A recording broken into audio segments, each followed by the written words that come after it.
likisema, na nalisema hili mbele yako ili take note.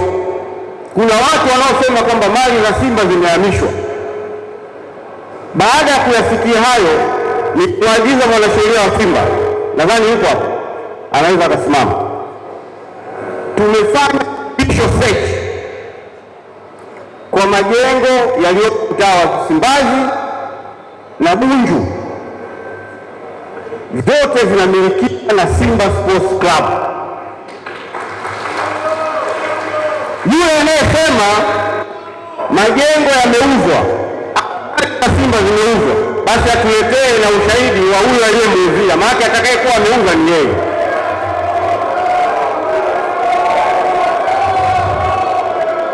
Katika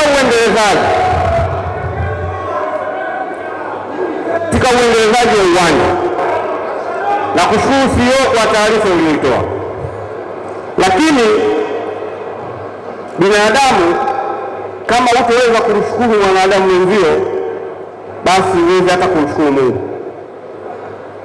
Naomba ndugu Habib Nasser yuko hapo, unaweza kusimama. Huyu bwana maarufu tunamuita kushika dao. Yeye pamoja na mjumbe wetu wa bodi Peter ndugu Muhammad wamechangia kwa kiasi kikubwa sana kufanya marekebisho makubwa ambayo mmeyaona binafsi kutoka katika mifuko yao. Tunakushukuru na unaweza kukaa. Tunatengeneza pitch zaidi ya 6 pale kwa ajili ya timu zetu za vijana, wasichana, wanawake pamoja na timu ya senior ili kufanya vizuri. Lakini ndugu Octavian Mshukuru, tunakushukuru sana kwa mchango wako mkubwa. Yeye ni mjumbe wetu wa bodi aliyopita, lakini amechangia katika kukuza vipaji. Anashirikiana sana na wenzetu wa kamati ya youth. Umemuona Dr. Chidiwa hapa. Tunakushukuru sana bwana.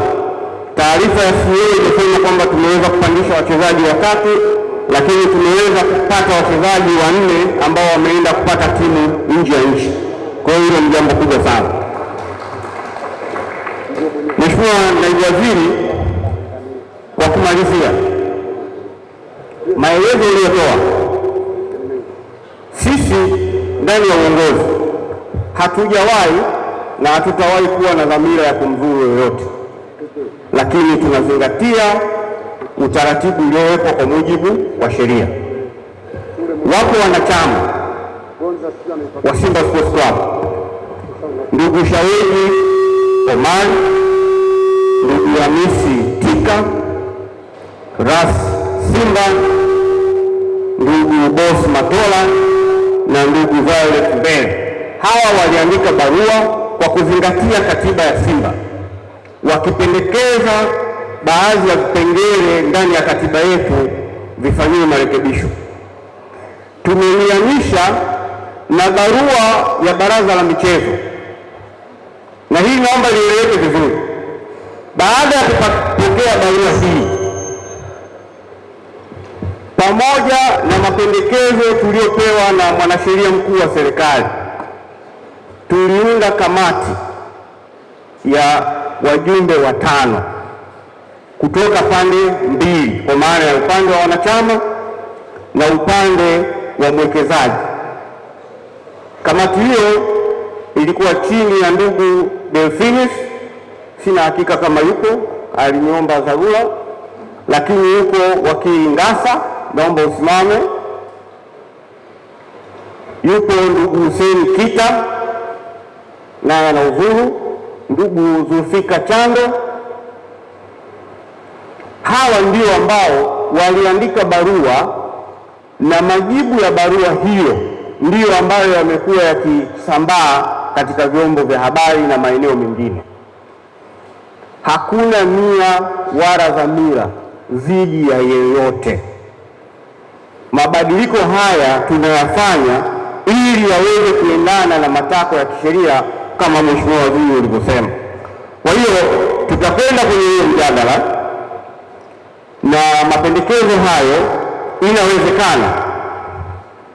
inawezekana ukapenda kifungu fulani cha sheria kiandikwe kulingana na wewe unavyotamani, lakini tafsiri ya sheria haitafsiriwi kwa vile unavyojisikia. Ni lazima kuna utaalamu maalum wa uandishi wa vifungu vya sheria. Nimemsikia mtaalamu mmoja hapa, mwadhiri wa chuo kikuu kwenye idara ya sheria. Hayo ndio mambo yanavyokuwa. Sheria haiandikwi kama tunavyoandikiana barua nyingine. Kwa hiyo Mheshimiwa Waziri, pamoja na neno la shukrani kwako binafsi na kwa wizara, lakini nipende kusema kwamba tunakushukuru, tutazingatia, na haya ambayo tunayasema hapa tutayafanyia kazi kuhakikisha kwamba tunakidhi. La mwisho, sio kwa umuhimu, sio umesema kwamba tutaanza kutoa kadi mpya za wanachama.